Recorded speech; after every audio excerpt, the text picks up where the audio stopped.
Hello, in today's quick tutorial I will show you how to make a drop-down menu on GoDaddy. So, when you're logged into GoDaddy and when you go to your website builder, you will go here to your website site. On the website site, you will click here a plus, and by add page, you will have a new page, link external website, or a drop-down menu if you want. Of course, you will click a drop-down menu. You will put a name, for example, I will just put 123, and you will select a drop-down page. And you can select all pages or just the pages that you want to be a drop-down. Or I will, for example, click the Contact Us and the About Us page to be drop-down.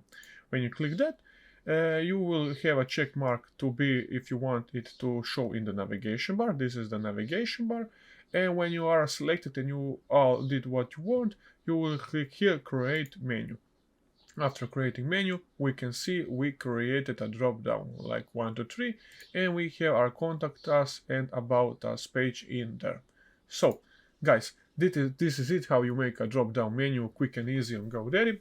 If you have any questions, you can of course ask in the comments, or if you need any other tutorials, we have it on our channel. You can help us out and help yourself out. And if you like this video and find it enjoyable, please leave a like and subscribe. I hope you have a great day and see you in the next one. Bye.